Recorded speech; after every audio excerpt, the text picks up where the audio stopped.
Ciao belli! Oggi andremo a sostituire i fari originali della Clio RS4 con i fari a LED. Apriamo subito il nostro super scatolone. All'interno troviamo questo foglio di istruzioni, il polistirolo che protegge i nostri fari e tada! Strabelli. Vediamo il foglio questo cellophane. Io ho scelto la colorazione a sfondo nero, ma ce ne sono di vari modelli. Mamma mia, che bomba! Strabelli. Non vedo l'ora di vederli già montati.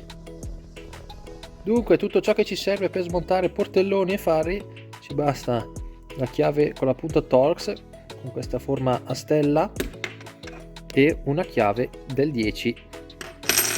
E poi ci servirà sicuramente questa sonda per cavi elettrici per poter far passare i cavi tra la macchina. Poi vi farò vedere come. Allora, open the door.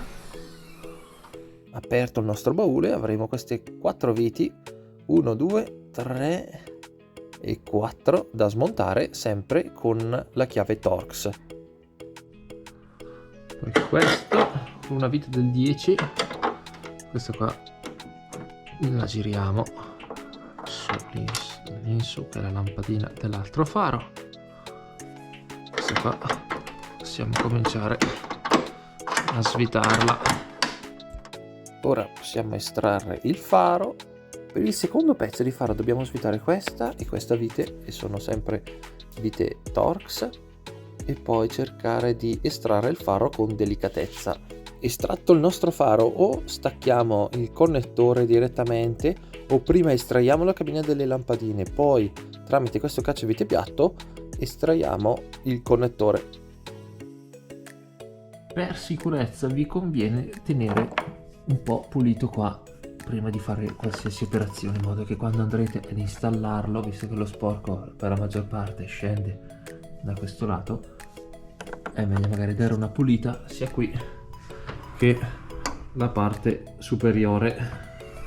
Poi si sguainano entrambe le guaine delle iguane sopra al portellone. Poi si va a smontare questo piccolo pezzo di plastica dove vi è una vite Torx ancora qua sopra e un tappo qui da rimuovere, ok? In modo che possiate vedere la zona per poi quando dovremo far passare i cavi. Quindi prendiamo il primo pezzo, quella della parte più piccola, e andiamo a rimuovere il cavo dal connettore. Bisogna premere, con la parte lamiera in argento dovrebbe uscire, se tu la premi dovrebbe fuoriuscire il cavo, in modo da poter facilitare il passaggio dei cavi quando andremo a farli passare con la sonda. Allora, sembra film di orrore, come direbbe qualcuno, ma allora io mi sono arrangiato in questa maniera. Quando la sonda da qua sopra è scesa qua sotto, ho scocciato la parte esterna del cavo con la sonda e dopo da qua l'ho sfilata tirandolo, dopo il cavo è venuto fuori fino a qui, quindi era non è proprio il modo più corretto per farlo passare, però perlomeno ci sono riuscito. Poi adesso ci sarà da passare sempre questo cavettino qui praticamente qua sotto, lo faremo passare dalla guaina se riusciamo qua dentro e poi dovrebbe sbucare da qui, ok? Poi dopo questo va infilato qua dietro e dovrebbe sbucare fuori da lì, quindi è un po' casino, però con un po' di pazienza dovremmo farcela. Ok, quindi ne abbiamo fatto passare adesso la sonda per la guaina. Adesso la gran bastardata sarà passare il cavo attraverso la guaina, perché quel pezzo qua è veramente stretto e romperà non poco, quindi portate pazienza e se farò delle modifiche nel mentre ve lo farò sapere. Ecco qua, alla fine ho dovuto tagliare un pochettino la guaina, però vabbè, dopo in caso la riscoccerò.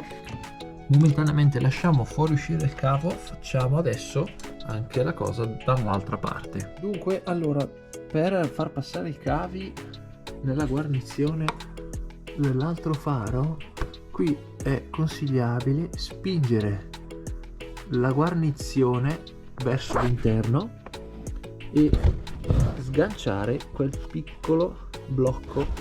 In questo modo possiamo affilare dentro direttamente i cavi nella guarnizione. Allora ragazzi, sono riuscito a far passare i cavi attraverso, vediamo se si riesce a vedere, la guaina. Non vi dico la fatica e le lacrime.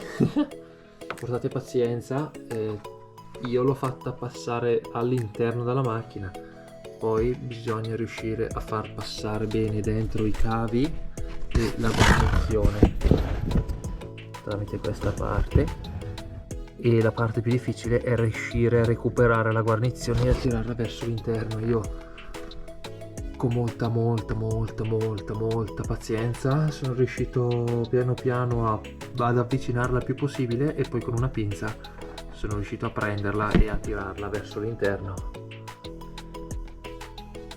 Quindi cercate di avere anche voi la stessa pazienza, altrimenti vi conviene lasciar perdere all'inizio e farla portare da un elettrauto che fate prima. Ok, ora faccio la stessa cosa anche dall'altra parte e poi vediamo il da farsi. Il più grosso è quasi fatto praticamente. Ragazzi, non vi dico la fatica per fare il buco lì e far passare la sonda. E adesso ho attaccato con lo scotch il cavo e provo a tirarlo, vediamo se mi va bene. Poi rinfilerò dentro la guarnizione, vediamo poi se tutto va come deve. Ragazzi, ce l'ho fatta, sono riuscito a far passare i cavi e a rimettere dentro la guaina, grazie a Dio. Ora riattaccherò il suo adattatore piccolino e il faro che manca e vediamo se funziona. Arrivati a questo punto ritenetevi molto soddisfatti e fortunati. Manca solo da collegare il nostro ultimo pezzo. Qui recuperiamo la lampadina della freccia sull'altro faro, o se ne avete una LED meglio ancora. Collegheremo il nostro connettore grosso a questo e quello piccolino a lì, e il gioco è fatto. Sarà solo da riappoggiare, incastrare dentro e avvitare le due viti. Eccoci qua ragazzi, finalmente l'abbiamo partorito. È stato veramente tosta. Se vi piace il brivido ve lo consiglio. È dal pomeriggio che sono dietro e ho finito più o meno all'1 di notte. Io non sono né un meccanico né un elettrauto, quindi se non avete pazienza o esperienza vi consiglio di affidarvi a loro. Però direi che il risultato è molto soddisfacente, molto più aggressivo il look, già anche a fari spenti.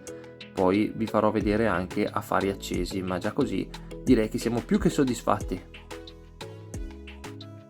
Eccolo, direi che con la linea LED ha cambiato completamente faccia, molto più aggressivo e moderno. Ci piace, molto bello, sono soddisfatto, anche perché mi sono fatto un culo quadro per montarlo. Vi ricordo che non è una cosa impossibile, ma bella tosta. Se avete dubbi, domande, perplessità, scrivetemelo pure nei commenti. Lasciate un like se vi è piaciuto questo video e mi raccomando iscrivetevi al canale, molto importante, aiuta me a supportarmi, a motivarmi, e ci vediamo alla prossima. Ciao belli!